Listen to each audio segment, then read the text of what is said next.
Assalamualaikum warahmatullahi wabarakatuh. Bismillahirrahmanirrahim. Tabarakalladzi nazzalal furqana ala 'abdihi liyakuna lil 'alamina nadhira. Allahumma shalli wa sallim ala sayyidina Maulana Muhammadin wa ala alihi wa sahbihi asma'in amma ba'du. Yang sangat kula hormati keluarga besar Raden Asnawi sedanten mawon, mulai Gus Hafid bin Ni'am bin Zuhri bin Raden Asnawi sedanten keluarga santri. Niki kudanan nggih niati dudusan nonton mawon. Terus riyen wonten cerita udan niku rahmat. Jadi nak sampean melayu saking udan berarti melayu saking napa? Rahmat. Terus niki cara berpikir niku udan niku rahmat, terus termasuk tobat sing sah niku dawuh Imam Ghazali kon adus nganggo banyu udan sing ceblok langsung, mergo nak liwat kenteng kadang kentenge iku hasil sumbangan proposal. Terus mun sing langsung mawon, sing liwat plastik mun mboten mandi niku. Mboten mandi niku sing niku mau sama niku. Terus dulu di antara syaratnya tobat niku dawuh Imam Ghazali niku adus udan sing prawan, maksudnya sing asli ceblok saking pundi langit niku langsung sampean ombe. Nak tepak nggih tobat, nak mboten tepak nggih lara niku. Mergi asli. Terus kula matur nuwun sanget jenengan hormat teng Raden Asnawi. Beliau sekarang generasi keempat ya, wonten sing generasi ketiga. Nasab kula kepanggih Raden Asnawi teng Asnawi sepuh. Terus Mbah Raden Asnawi gadah bah namine Abdullah Husnen, terus Ibu Ayu Sofiah niku binti Asnawi sepuh. Kula buyut kula kandung damaran niku Hafsah binti Maksum bin Soleh bin Asnawi sepuh. Kenapa saya cerita zuriyah nggih? Terus satu peradaban, ini bahasa Indonesia mohon ya, bahasane gaul. Satu peradaban itu yang bisa bangun itu dzurriyah itu komunitas gen. Meskipun nanti komunitas gen itu bisa disadap atau dibajak oleh orang-orang yang tidak gen, jadi agak ilegal tapi itu sah. Karena sampean bisa misalnya kalah nasab sama saya, misalnya bilang nanti ketemu di Nabi Adam saja Gus gitu. Nanti pasti kita ketemu di siapa? Nabi Adam. Terus kedua, kekalahan nasab itu udah abadi, karena nanti setelah jenengan ditanya di kuburan, bapak kamu siapa? Itu disuruh jawab Nabi siapa? Ibrahim. Terus kekalahan nasab sampean nanti berakhir di kuburan, karena nanti dijawab siapa bapak kamu, disuruh jawab siapa? Nabi Ibrahim. Jadi yang punya bapak Karmen apa itu sudah selesai, sudah nggak dipakai lagi. Nanti pakai siapa? Nabi siapa? Ibrahim. Nah, kenapa saya cerita bahwa nasab gen itu akan disatukan oleh satu visi ilmiah yang objektif. Gini ku dawuh Nabi Yusuf, wattaba'tu millata abai Ibrahim wa Ishaq wa Yaqub. Terus dawuh Nabi Yusuf, maka nalana an nusyrika billahi min syai'. Jadi saya ngikuti leluhur saya. Ini dengerin ya, saya ngikuti leluhur saya, yaitu Nabi Yakub bin Ishak bin Ibrahim. Leluhur saya itu siapa? Maka nalana an nusyrika billahi min syai', yaitu keluarga besar yang tidak pernah melakukan kemusyrikan. Ya, keluarga besar kami punya tradisi tidak pernah melakukan kemusyrikan, dan bahkan itu dibahasakan tidak mungkin kita ini melakukan kemusyrikan. Maka nalana itu kira-kira kalau bahasa Indonesia itu kita ini tidak mungkin melakukan kemusyrikan. Nah, kenapa demikian? Itu berangkat dari logika yang permanen, disebut yusabbitu Allahu alladzina amanu bil qouli tsabiti fil hayatid dunya wa fil akhir. Logika permanen itu begini, misalnya kita ini kan hidup dari bapak dari ibu terus sampai Nabi Adam. Kemudian setelah Nabi Adam ini berakhir Berakhir, kemudian kita mau tidak mau berpikir Nabi Adam itu siapa? Terus diterangkan ternyata Nabi Adam itu satu makhluk hidup yang mulanya dari tanah. Lewat wahyu Allah, lewat titah Allah kun, kemudian jadi manusia yang bernama Adam. Sebelum Adam ada bumi, ada langit, ada cakrawala macam-macam. Kemudian itu kita rumuskan lagi, asal usulnya adalah tidak ada. Adamiyun makhdun. Akhirnya kita tahu bahwa alam raya ini diwujudkan setelah dari tidak ada. Nah tentu terus kita berpikir, dari tidak ada menjadi ada itu pasti penyebabnya adalah sesuatu yang ada. Nah yang ada itu disebut wajibil wujud. Karena wajibil wujud ini wujud sendiri, nggak ada saingannya. Karena Allahu wala say'amahu, Allah ada dan tidak ada pesaingnya. Maka kita ini berpikir nggak mungkin ada kekuatan manapun yang menyamai Allah. Sehingga nggak ada Yesus mungkin menyamai Allah, nggak ada Fir'aun, nggak ada Lata, nggak ada Uzza. Makanya disebut maka nalana an nusyrika billahi min syai'. Kita ini tidak mungkin melakukan kemusyrikan.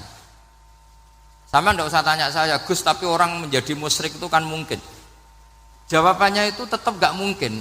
Kemusyrikan itu satu teori yang nggak mungkin. Tapi kalau orang musyrik itu mungkin. Memang akan dilibat. Tapi karena kita kenal Raden Asnawi itu dari sisi ilmiahnya, saya punya banyak kitab beliau. Mungkin saya termasuk pernah dulu yang membawa kitab beliau banyak ke Korea. Saya itu beli pesolatan tuh bukan 1-2 sampai 2 kerdus 3 kerdus. Itu mulai dulu, mulai saya ngiai sampai sekarang. Tak bawa ke Sragen, ke Solo 3, termasuk tak bawa ke Korea.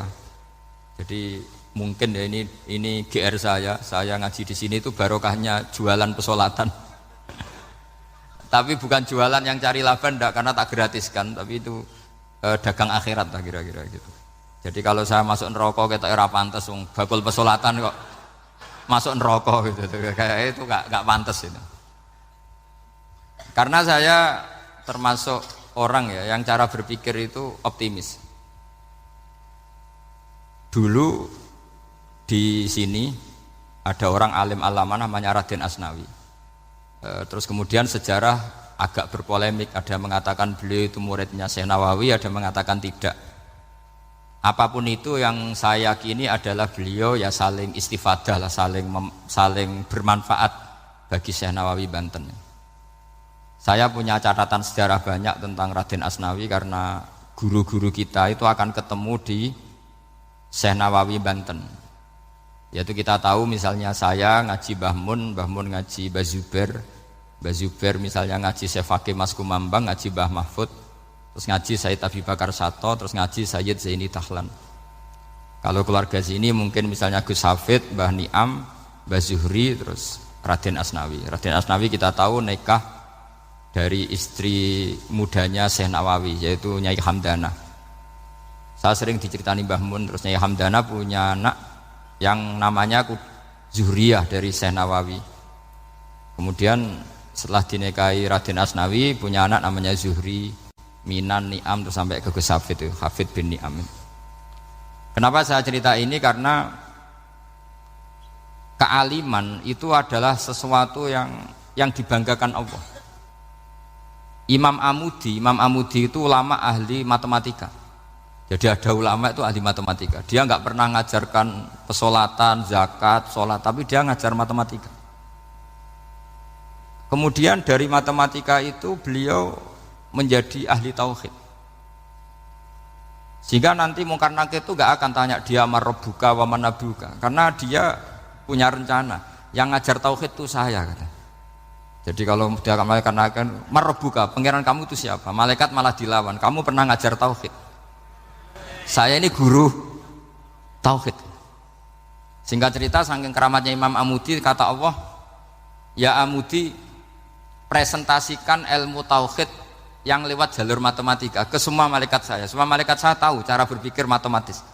Karena malaikat itu imannya itu iman mauhibah, karena dia malaikat, ya iman karena tahu neraka, tahu surga, terus dia iman.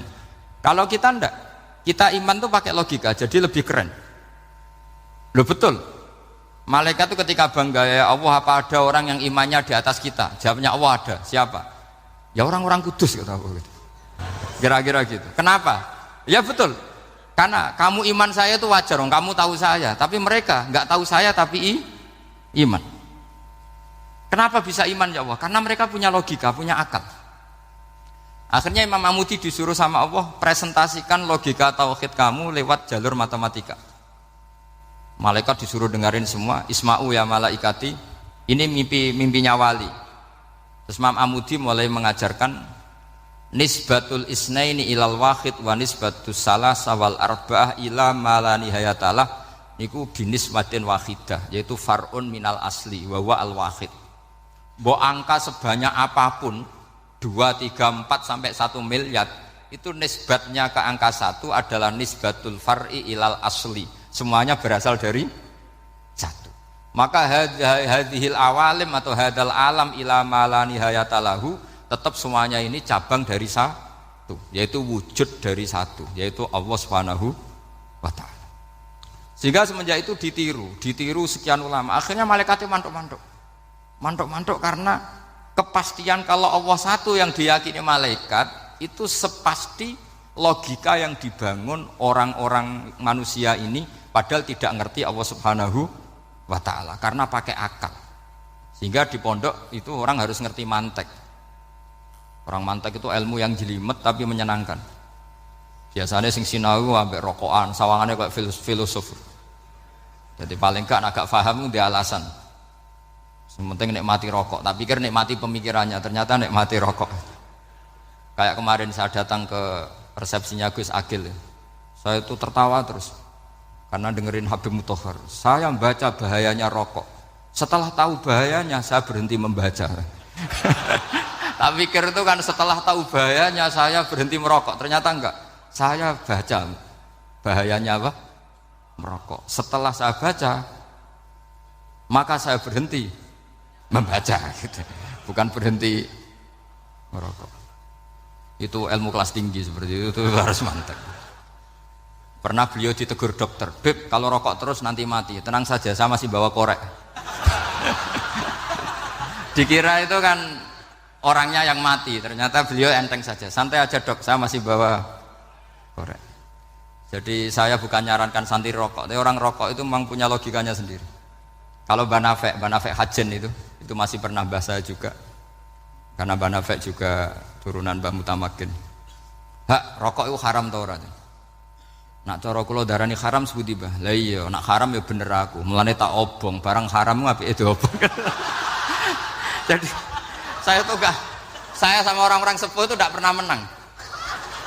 Jadi apa ya? Mereka itu orang yang sudah lama gimana ya? Mau dikatakan bulat itu ya, tapi memang nggak pernah kalah mereka. Ada satu kiai masih misananya Banafek.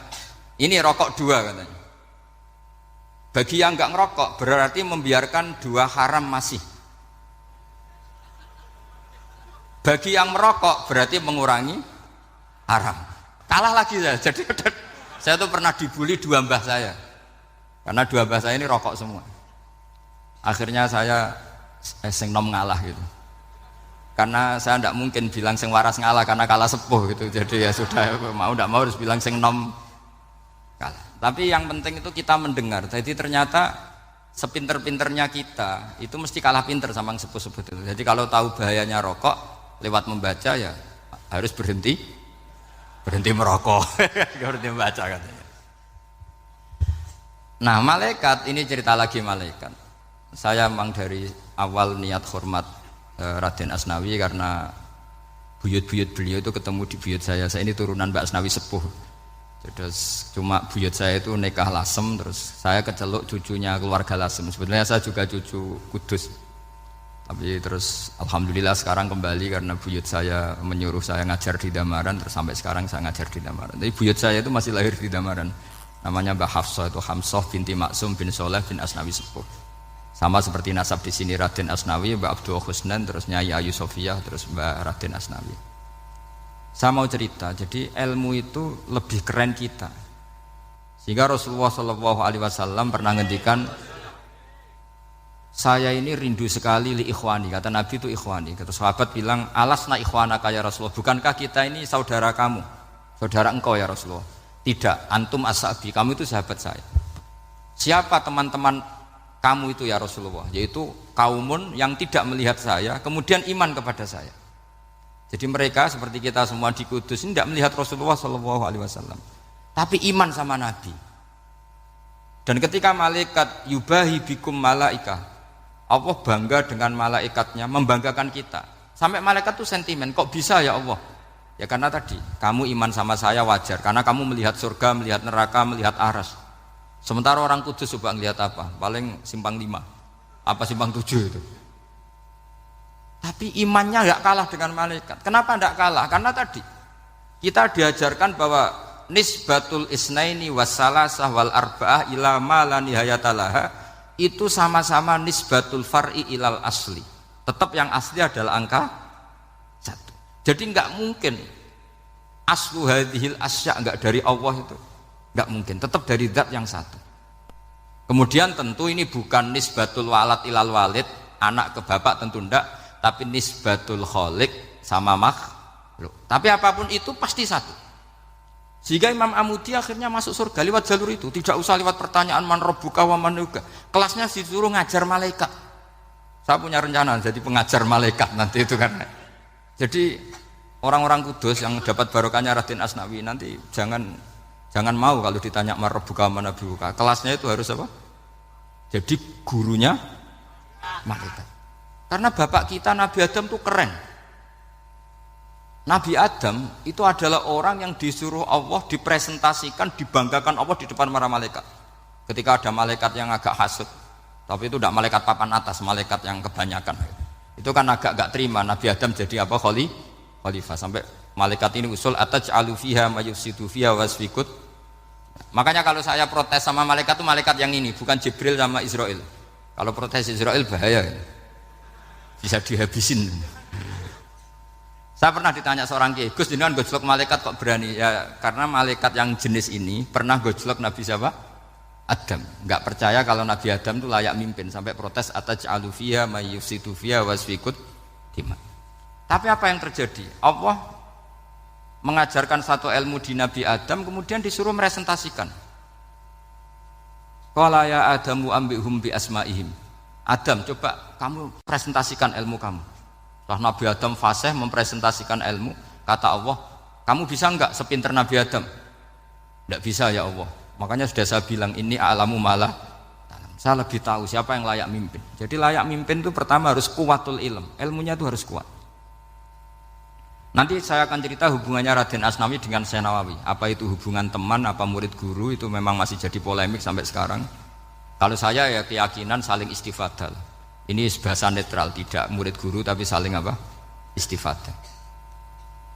Kata Syekh Nawawi dalam tafsir Munir itu, ilmu itu nomor 1. Sehingga beliau setiap ada ayat fa inna hizballahi humul ghalibun, beliau pasti menafsiri bil hujjah wal barohin la bis saulah.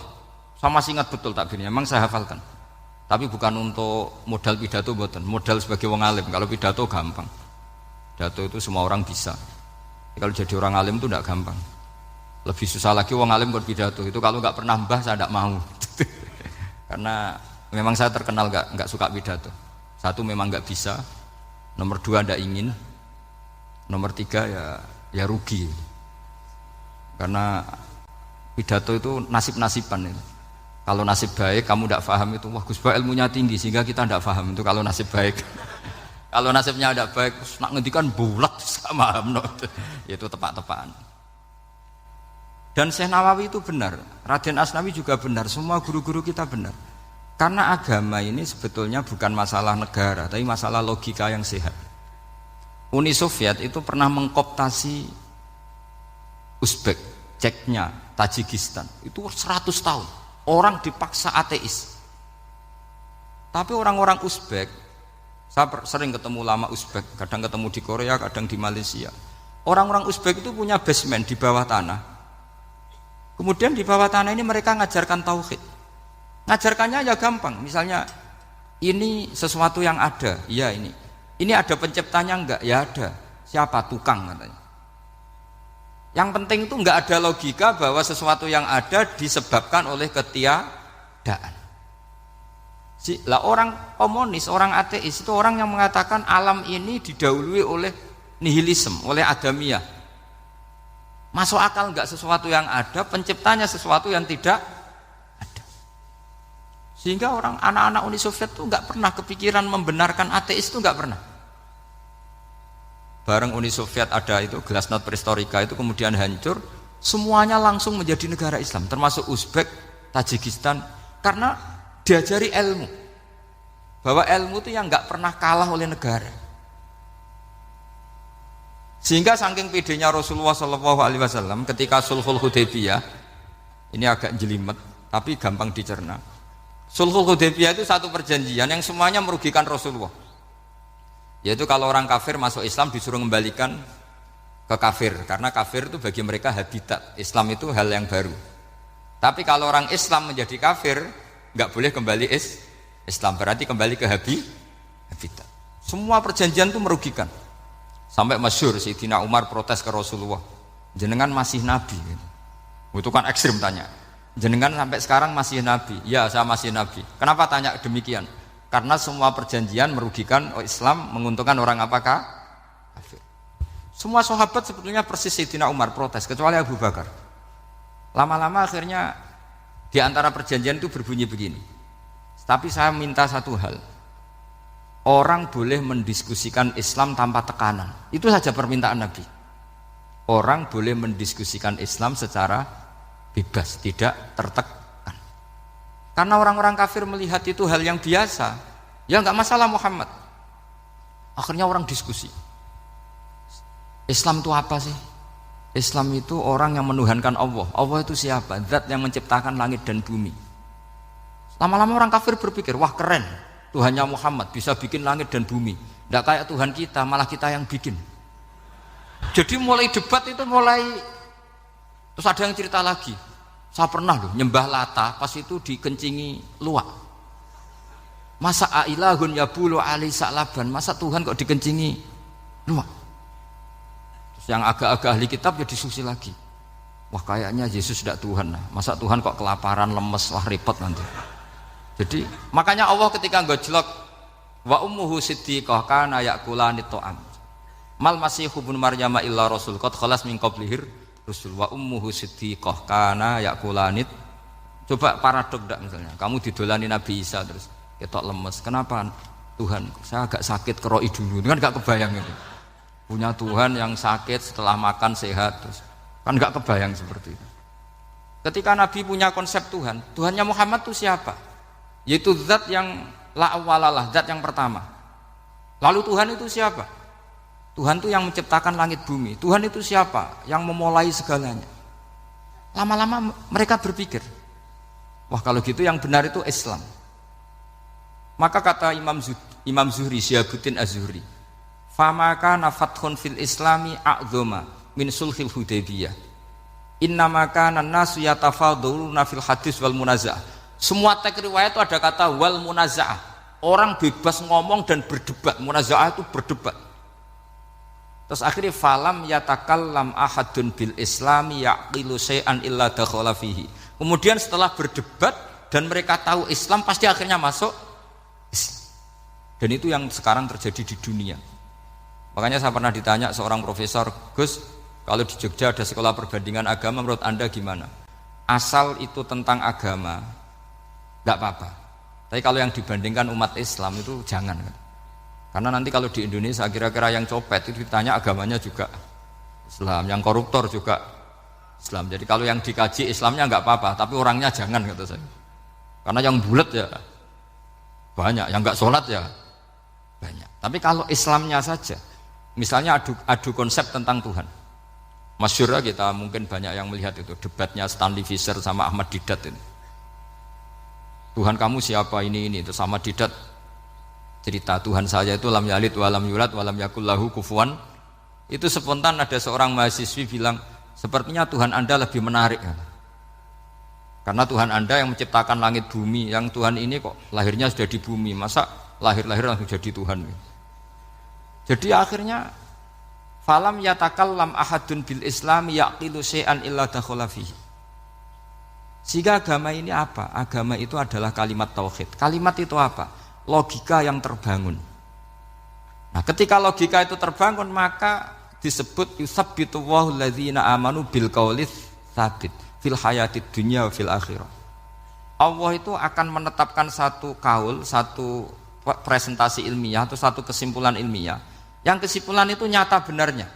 Dan ini akan nyata terus baik di kehidupan dunia maupun kehidupan apa? Akhirat. Seperti Allah sebagai Tuhan. Itu akan nyata terus. Di dunia Allah ya Tuhan, nanti di akhirat juga Tuhan.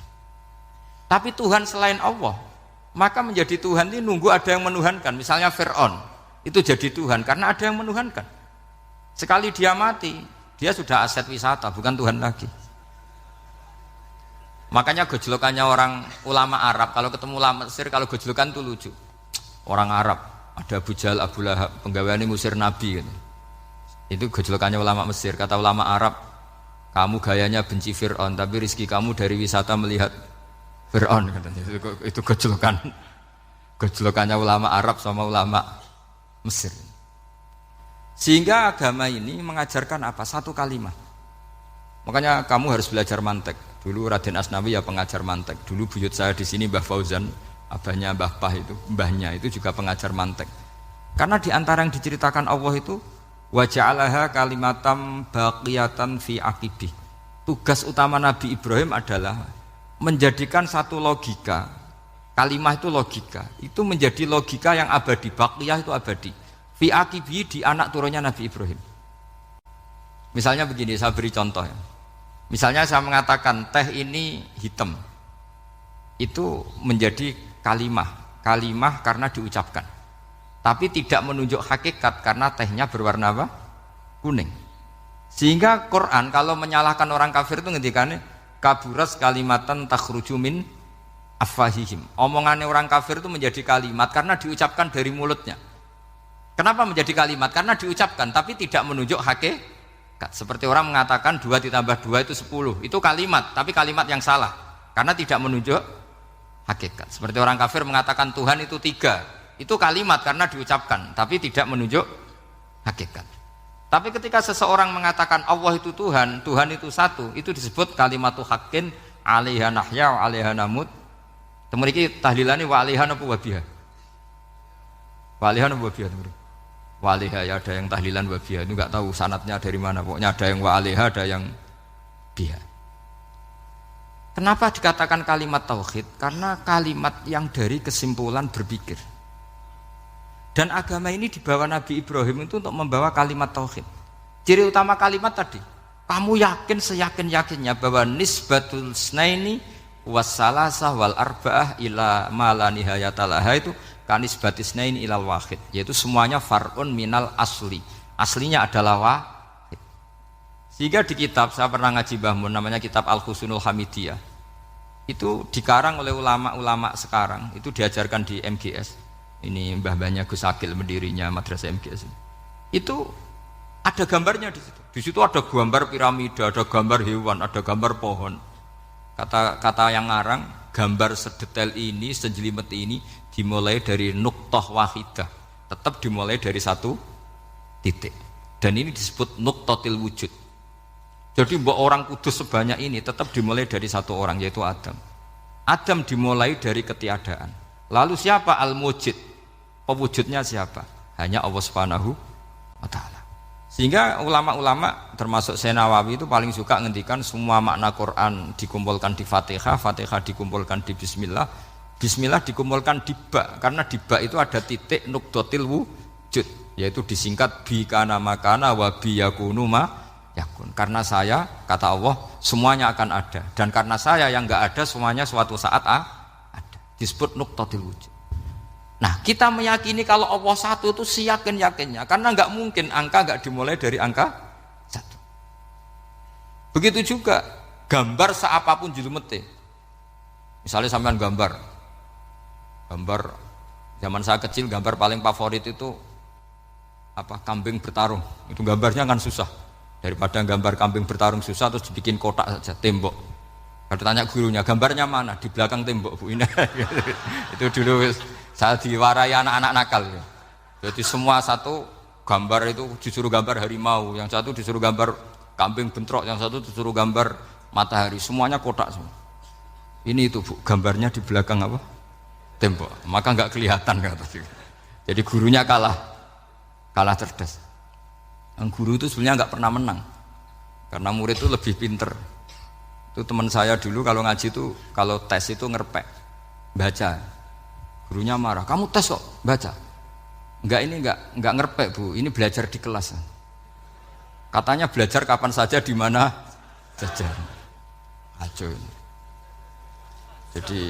Jadi apa ya, orang itu kadang yang salah itu lebih masuk akal kadang-kadang ini. Saya teruskan ya supaya ini dapat barokahnya Raden Asnawi. Saya mohon sekali ya, kalimatul haqqin itu harus kamu jaga. Caranya jaga ya tadi. Kalau kamu tidak bisa ilmu mantek, misalnya al-alam mutaghayyir wa kullu mutaghayyir hadis la budda min muhdits, itu kenjelimetan. Pakai saja teori umum bahwa gambar apapun jelimetnya itu dimulai dari satu titik. Karena nggak bisa, nggak dimulai dari satu titik tidak bisa. Maka alam apapun jumlahnya nggak terhingga tetap dimulai dari al-wahidul qahar, yaitu satu titik. Yaitu dalam konteks tauhid tentu itu Allah Subhanahu wa taala. Sehingga Nabi Ibrahim itu orang paling sukses bikin waja'alaha kalimatam baqiyatan fi aqibi. Terus Nabi Muhammad begitu, sahabat gitu, sampai kita sekarang diajari ilmu mantek. Ilmu mantek itu logika yang enggak terbantahkan. Karena mau tidak mau. Kata Imam Syafi'i, fa innal uqula muttarratun ila qabulil haq, karena akal akan dipaksa menerima kebenaran. Dan itu yang terjadi di Uni Soviet. Dikooptasi 100 tahun untuk berfaham ateis, dilawan oleh ilmu, tetap menanamkan ilmu tauhid, ilmu mantek. Ketika Uni Soviet secara politik runtuh, semuanya menjadi muslim, termasuk negara-negara yang dulu dikooptasi. Maka kamu tidak usah kecil hati di Indonesia, apapun rusaknya negara ini, asal kita cara bertauhid benar, insya Allah tetap meninggal husnul khotimah. Karena sudah janjinya Allah, yusabbitu walladzina amanu bil qaulits tsabit. Sing jelas itu nomor satu itu al qaulits tsabit. Memang itu logika yang masuk akal. Jadi jangan kira semua orang ditanya amar rabbuka, ndak. Banyak ulama yang enggak ditanya. Masyhur itu dalam cerita keramat-keramat. Ada guru tauhid ngajarin tauhid. Setelah ditanya mungkar nakir, Imam Malik datang. Kamu nanya ini, man rabbuka man nabiyuka, kamu tahu ini guru Umul Barohin yang tukang ngaji tauhid. Guru tauhid kok ditanya apa? Tauhid. Malaikatnya enggak jadi tanya. Dan saya percaya cerita-cerita seperti itu karena secara umum itu ala inna auliya Allahi la khaufun alaihim wa lahum yahzanun lahumul busyra fil hayatid dunya wa fil akhirah. Artinya kalau wali itu kok ditanya mungkar nakir berarti ngalami ketakutan. Karena di situ kan digambarkan mungkar nakir itu sewangar, bawa godam. Kalau yang tanya nggak bisa dipukul sampai ajur sak walang-walang. Pokoknya ceritanya kan seru seperti itu. Berarti kalau betul begitu terus ayat la khaufun alaihim wa lahum yahzanun kayak apa? Makanya dalam kitab Nasoihul Ibad itu ada cerita ini. Sampean boleh nggak sependapat dengan saya, tapi semoga nasib sampean nanti digebuki malaikat. Karena orang itu akan mengalami seperti yang dirasakan. Ana indadzoni abdibi. Saya tidak bayangkan akan mengalami itu. Makanya saya ini ngajar tauhid terus. Paling tidak kalau ditanya marabbuka manabuka, sampean tahu profesi saya. Saya ini pengajar tauhid. Dan biji saya 9. Dulu saya di MGS, kalau ada teman bijinya tauhid kok 4, terus gak ahli swarga, tauhidnya jeblok. Dari kalau bijinya 4 terus gak ahli swarga, tauhidnya apa? Jeblok. Tapi yang bijinya 9, ahli swarga, tauhidnya itu. Saya dulu bijinya 9. Terus 9 terus sampai tamat. Karena gak ada biji 10. Karena kalau 10 itu kan terlalu sempurna, gak baik lah manusia kok sempurna gitu. Jadi sudah 9 aja kan gitu. Tapi sebetulnya pantasnya ya dapat 10. Mergo saake, mergo tenan tidak tahu saya. Di Nasoihul Ibad itu ada cerita gini dan saya percaya itu. Di sarahnya itu. Juga di sarah apa itu yang di sarah Syekh Nawawi itu. Pokoknya saya kalau ingat Raden Asnawi pasti ingat Syekh Nawawi. Saya tidak memastikan apa murid guru apa saling istifadah, yang jelas itu teman dekat, teman fil ilm. Sayyidina Ali itu pernah minta kasaf sama Allah. Saya percaya tidak semua orang alami marabbuka ditanya itu. Ya Allah, saya minta kasaf itu ngerti alam gaib. ingin tahu Umar. Jadi diam-diam Sayyidina Ali itu ya mangkal sama Sayyidina. Wong kok kerase ngono. Angger wong kok tahu disentak, jajal wani nyentak malaikat ora itu kata Sayyidina. Jadi dia minta kasaf karena kenangannya dia melihat Umar itu semua orang pernah disentak sama Sayyidina Umar itu. Maka Sayyidina Ali minta kasaf, ya Allah saya ingin melihat Umar menghadapi Mungkar Nakir. Masih garangkah apa enggak? Itu dah itu tidak. Minta kasaf. Pas kasaf beliau bangun dari kubur duduk. Dilihat sama Sayyidina Ali ini ngalami kasaf. Sama ndak usah tanya. Ndak wali kok tanya. Ya sudah pokoknya percaya aja. Akhirnya malaikat Mungkar Nakir datang. Itu di situ digambarkan matanya itu kalkidril mughalla kayak apa itu panci yang dibakar. Wah, so seru. Sumpah Sayyidina Ali. Baru ini kamu akan takut gitu. Tapi ternyata enggak. Umar bangkit disewentak orang tua itu. Kamu tahu menghadapi siapa? Yang sopan gitu. Oh, ada sontak. Kok kaget malaikatnya itu karena enggak pernah ngalami disentak. Mungkin itu pertama gitu. Kok kaget. Memangnya kamu siapa? Saya ini teman kekasih Tuhanmu. Saya yang diandalkan temannya sebenarnya bukan dia. Ana sohibu habibillah. Saya ini temannya kekasihnya Allah. Jadi dia ngandalkan temannya sebetulnya bukan ngandalkan dirinya. Oh kamu temannya Nabi Muhammad? Iya saya Umar temannya Nabi Muhammad. Kamu harus hormat sama temannya kekasih Allah. Wah terus mulai itu. Akhirnya matur Allah. Ya Allah, apakah prosedur seperti ini bisa dinego? Terus sama Allah.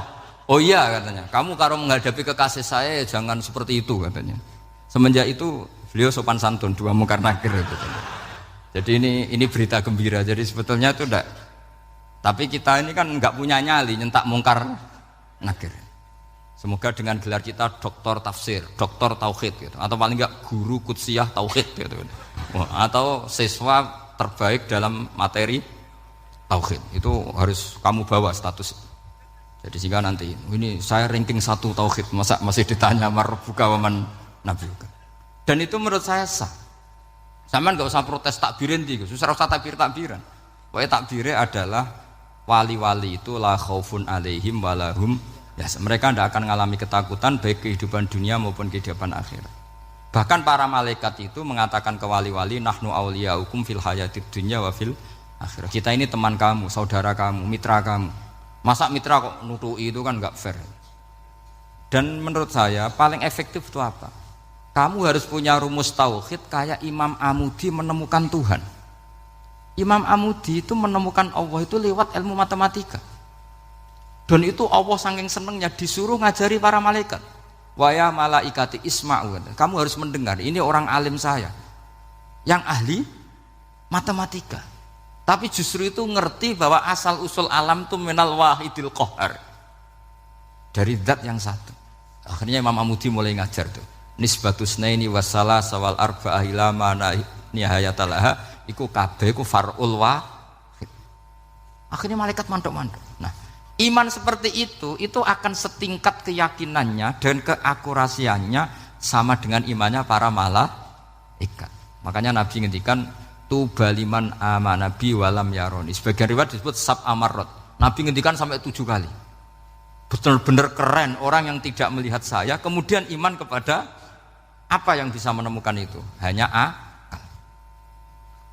Misalnya contoh paling gampang ya yang dialami para ulama. Ya saya ulang lagi yang dialami para ulama. Ketika menemukan ilmu ya yang menjadikan mereka mahabbah Rasulullah sallallahu alaihi wasallam. Nabi itu paling suka itu sholat. Nabi itu paling senang sama sholat. Wa qurratu aini fi sholat. Terus beliau ngendikan as-sholatu imaduddin. Terus beliau kalau muji sholat itu sundul langit. Sampai beliau kalau banyak masalah itu bilang ke Bilal, arikhna ya Bilal, saya kasih istirahat. Itu maknanya mau sholat. Semuanya sholat.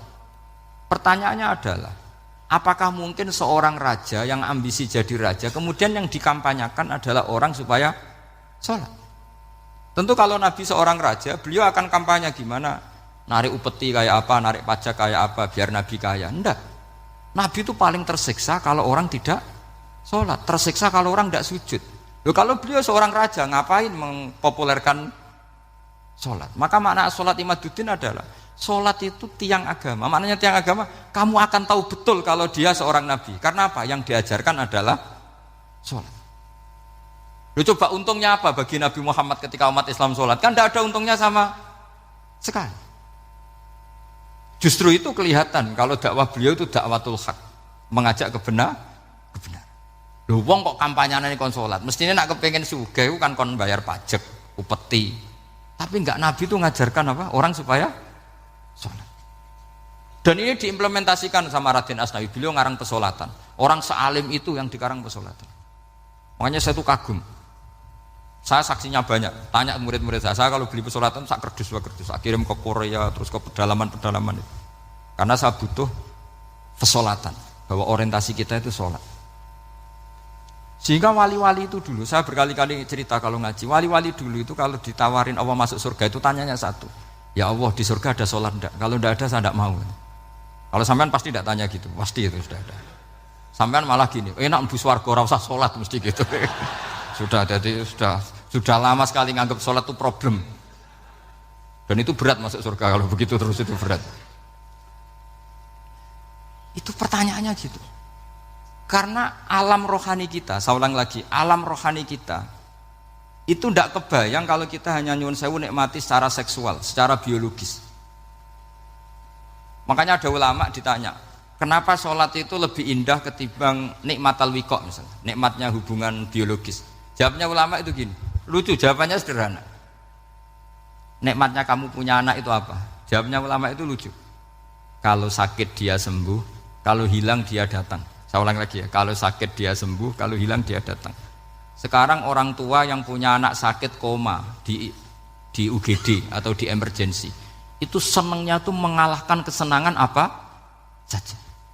Kira-kira orang yang berhubungan intim atau yang hubungan biologis dengan orang yang sedang anaknya sembuh dari koma, senangnya senang mana? Senang yang melihat anaknya sembuh dari koma. Senikmat apapun hubungan biologis, seneng anaknya yang hilang ketemu. Nah, kalau anak ketemu saja orang seseneng itu, apalagi kita di surga, ketemu zat yang lama kita sembah, yang lama kita rindukan, yang lama kita rindu, kemudian ketemu di surga, maka tidak ada artinya surga tanpa melihat Allah Subhanahu wa Ta'ala. Memang harus dijelaskan secara rohani. Akhirnya orang ngerti bahwa nikmat tertinggi di surga adalah melihat Allah Subhanahu wa Ta'ala. Karena kalau anak-anak muda mungkin protes, ya enggak, ya enak kumpul sama widadari gini-gini. Wah, itu kan yang trauma bojone jelek gitu. Wah, itu yang bojone jelek mesti kesusu masuk surga karena itu sudah jelek, cerewet, nggak mati-mati kan gitu.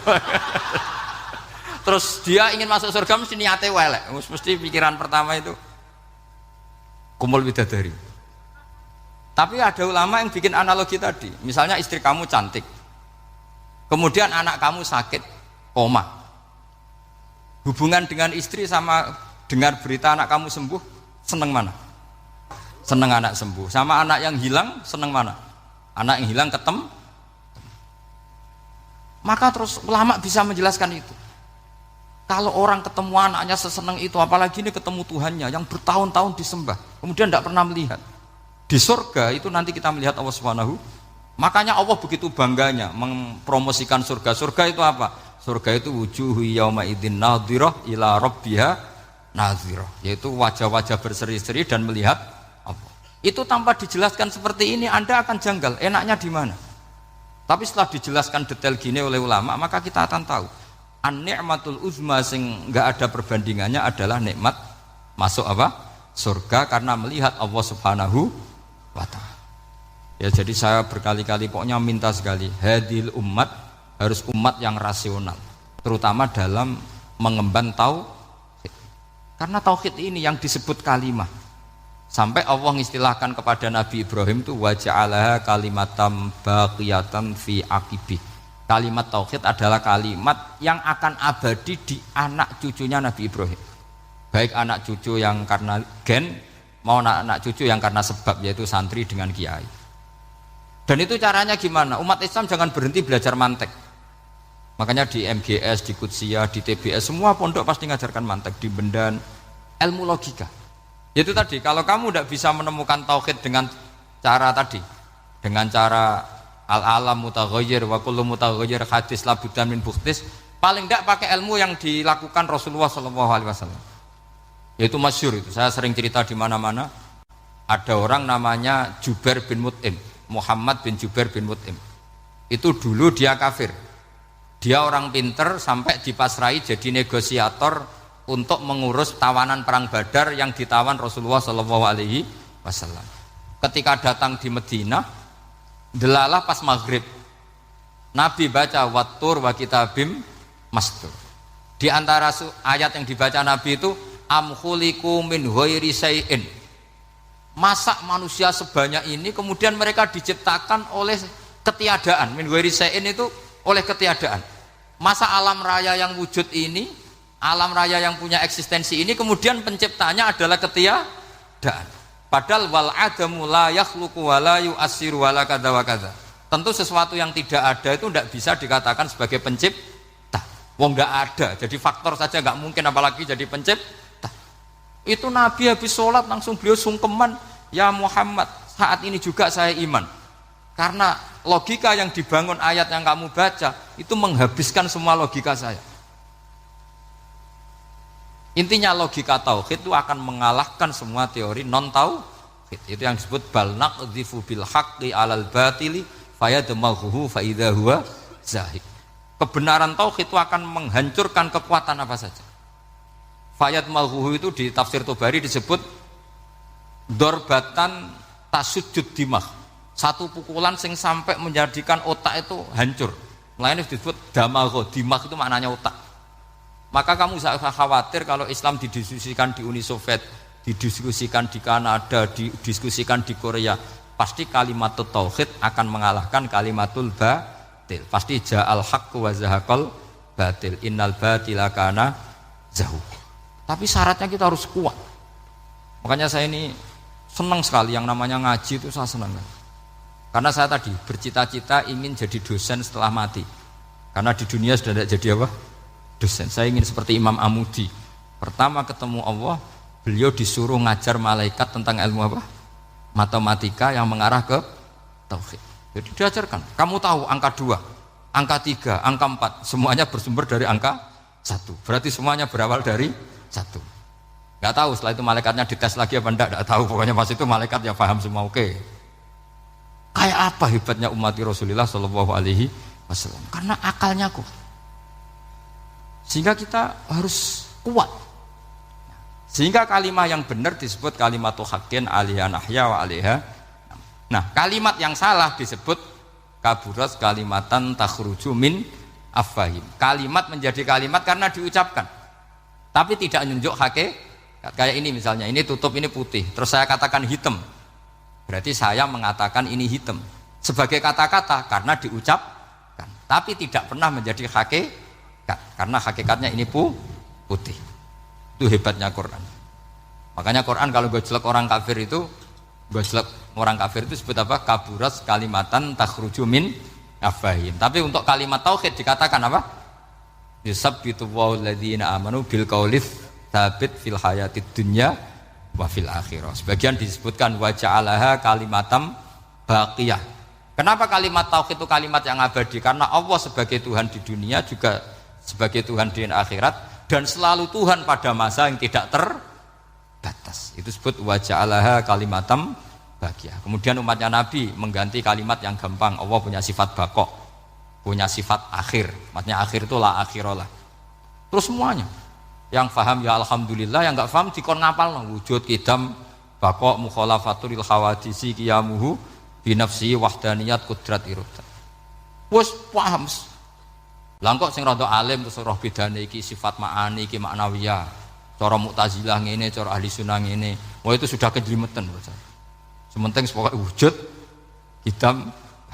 Nah, kenapa pertama yang disebut wujud? Karena yang membedakan kita dengan paham ateisme itu ya sifat wujud, yaitu mereka mengatakan alam raya ini dimulai dari ketiadaan.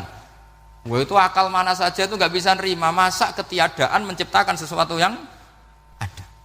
Maka kata Ibnu Hajar al-Asqalani ketika mentafsirkan mensarai hadis salasun mangkunna fihi wajata halawatal iman. 3 hal ini kalau kamu faham maka menemukan manisnya iman. Manis itu enak. Terus kata Ibnu Hajar Al-Asqalani masih ingat betul dalam sarahnya Fathul Bari, wa yusamma inda ahlil aql, misalnya al-iltizat al-aqli. Agama ini mengajarkan kenyamanan cara berpikir.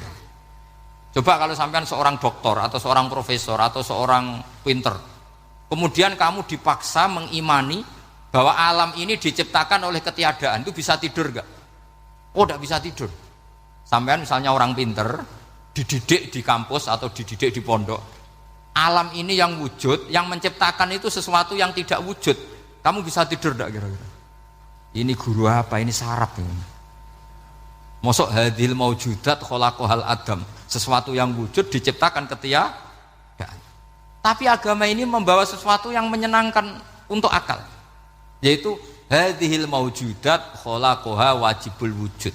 Maujudat yang wujud ini diciptakan super maujud, yaitu oleh bahasa pondok disebut wajibul wujud.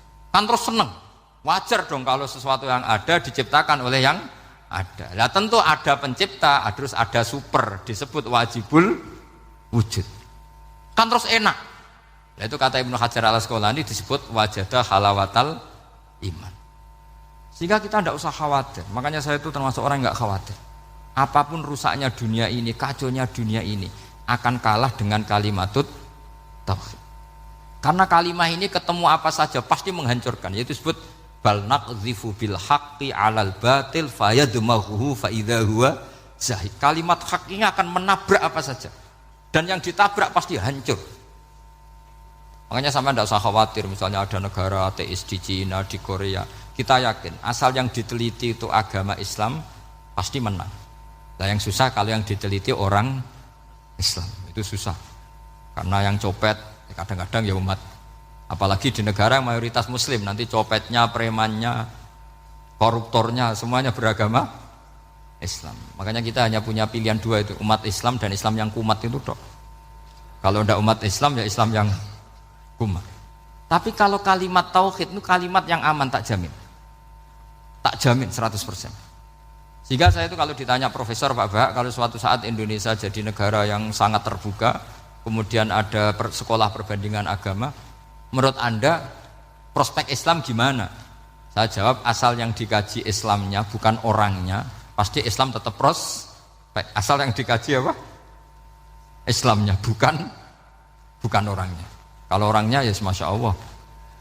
Ya itu tadi kalau tidak umat Islam ya Islam yang umat. Ya ngoten mawon supaya niki mungkin untuk barokah napa Raden Asnawi untuk barokah ngaji kalimat tauhid. Terus sampean kudanan iki kula mboten sakake, tak anggap untuk rahmat ngoten mawon nggih. Terus karena tadi di antara syaratnya tobat kata Imam Ghazali itu pernah kena air hujan yang langsung turun dari langit. Ya itu jelas itu di Ikhya itu karena ahalul halal adalah alma an-nazil minas sama. Halalnya barang paling halal adalah air yang pertama turun dari langit. Tapi kalau yang sudah lewat pecine sampean tuh masalah itu. Kadang pecinya kan mek temane gasap macam-macam gitu. Atau beli lewat nyentak orang tua. Ya masalah lah itu. Tapi ya lebih baik yang pakai peci timbang yang enggak, lebih sopan gitu kan. Tapi yang enggak pakai peci ya enggak apa-apa karena langsung kena apa? Kena apa? Hujan. Jadi pokoknya yang ingat-ingat ya, yusabbitu Allahu alladziina aamanu bil qawli tsabit. Assalamualaikum warahmatullahi wabarakatuh.